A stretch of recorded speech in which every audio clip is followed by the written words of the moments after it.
Well, hello, everybody. Welcome back to the 2020 TBA Credit Union Financial Wellness Series. My name is Andrew Maniaci. I'm the CFS Financial Advisor at TBA Credit Union with TBA Investment Services, which is available through QSO Financial Services. All that information is right there on the screen. Also on the screen is my email address and my phone number. If you have any questions for me as a result of today's conversation, certainly reach out and let me know. Today we are going to talk about retirement planning.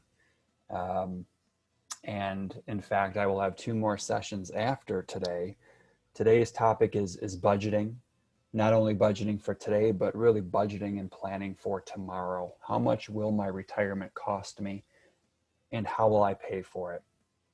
The second session in October will be retirement savings accounts. So once you go through part one today, and put together a retirement plan, what kind of retirement savings accounts should you use to help achieve that plan?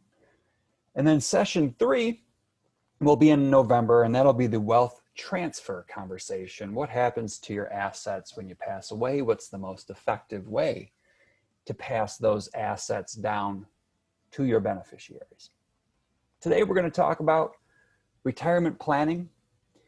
And it's going to be a real quick run through these sessions in our financial wellness series. All are between 5 and 10 minutes. So certainly as I go through this, feel free to pause or rewind. And also, of course, give me a call or send me an email if you would like to sit down and go through the planning session with me. And we'll talk a little bit near the end of today's presentation about the services I provide and the retirement planning that I can do for you. So when you think about your retirement, what I'd like to do with my clients at least is ask them, what kind of retirement do you want? Where do you want to be? What kind of activities do you want to do? Do you want to travel? Do you want to have either own a condo or rent a condo for a few months in Florida? How long will your retirement last? When would you like to retire? And then ultimately, all these questions get back to how much is it going to cost me to do all these things, and can I pay for it? So when we talk about when do you want to retire, it's all about time frame. Everyone wants to retire as early as they possibly can. But the earlier that you retire, the longer that you'll have to live in retirement. And therefore, you'll have to save more money to be able to retire early. The other problem with retiring early is you have a shorter period of time during your working years to accumulate assets. People who retire later, well, they work longer then, and that gives them a few extra years to accumulate more assets near the tail end of their working life. And typically for most people, the tail end of their working life, they're not maybe paying a mortgage anymore, and the kids are out of the house. So those last 5 to 10 years of your working life is prime time to put some extra money away for retirement. So the earlier you retire, that's fantastic. I hope you can afford to do so, but we have to plan for a longer retirement. And do you have enough put away to pay for those retirement years? And of course, Social Security isn't available till you're 62, and that's the very early age. So you get a much reduced Social Security amount at 62. The longer you work, the more your Social Security will be, at least we hope.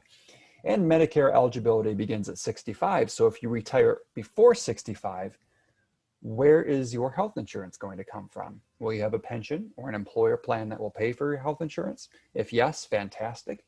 If not, that's an extra expense we have to consider. And again, we have to think about how long retirement will last. The average 65-year-old American will live about 20 years in retirement, but life expectancy has been growing.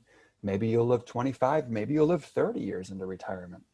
What we want to do is put a plan in place to make sure that if you do live 25 or 30 years into retirement, you have enough savings to last that entire retirement so that you don't blow through your savings in the first 5 or 10 years. We want to crunch the numbers as far as retirement expenses and identifying the income source that you'll have in retirement and the gap between the two. And I want to get to that here right now, expenses versus income. When people come in and ask me about retirement planning, I tell them it's no magic formula. You'll have expenses just like you do now. And you'll need income just like you do now to pay for those expenses. We want to make sure that your income is at least as much as your expenses. And if it's not, we have enough put aside in your retirement savings accounts to supplement your income. The first bullet point here says the general guidelines, like you'd read maybe online, says you need 60 to 90% of your pre-retirement income to pay the bills in retirement. Well, okay, that's an easy number to figure out. What's 60% of my current income? But it's not actually beneficial in most cases. Some people need far less because they don't have the same debts in retirement, or they don't have kids in the house in retirement like they do now. Some people need more because they want to do more travel and spend more money in retirement than they do now while they're working. So we want to think about the second bullet point. Think about your actual expenses.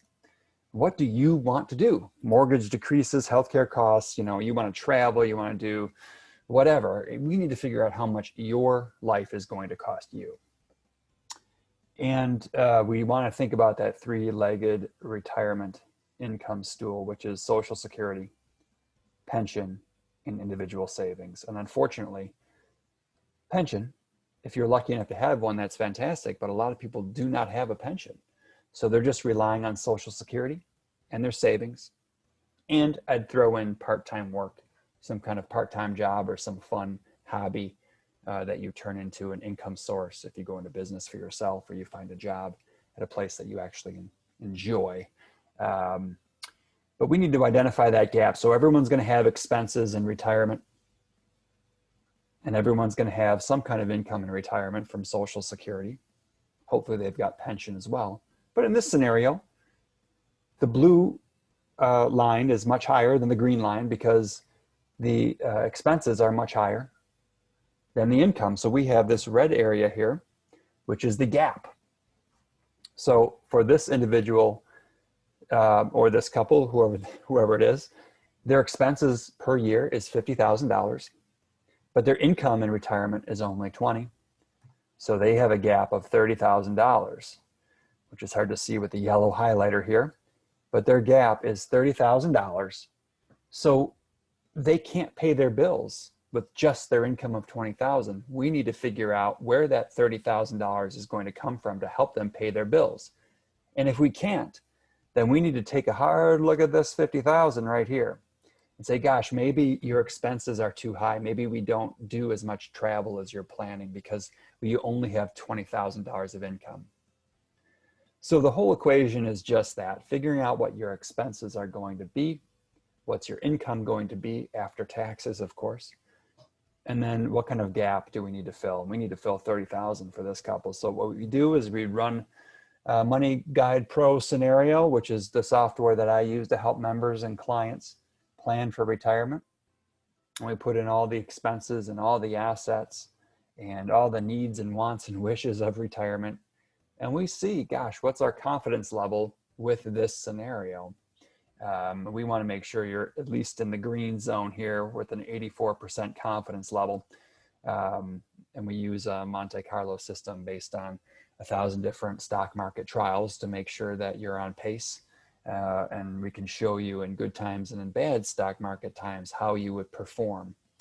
So we can go through that whole scenario, and basically what we're trying to figure out is if you want to retire at, let's say, 65, and you need $30,000 a year to live, like we saw that gap, we need $30,000 to live on. And I want to make sure you can live for 25 years in retirement. Well, gosh, in that scenario, assuming that your assets grow at 6% per year, we do have to make some assumptions in these planning sessions. We've got to assume growth rate. We've got to assume if inflation and tax brackets and all these things. But if you retire at 65 with $384,000 and you spend $30,000 a year, and if it grows at 6% per year, that money will last you 25 years. So 25 years down the road, you'll run out based on all those assumptions. So we can safely say, gosh, if you retire at 65 and you've got $384,000, you should have enough money to make it till 90 years old. If we can grow it more than 6%, fantastic. If it's less than 6, you're going to run out of money sooner. So that's what we can do when we talk about planning for retirement. In our next session, we'll get more into how to save money for your retirement plan. So if you'd like to put together a retirement plan like I discussed in this really quick conversation today, please let me know. And what we would do in the next session is talk about putting money aside and the benefits of starting early, for example.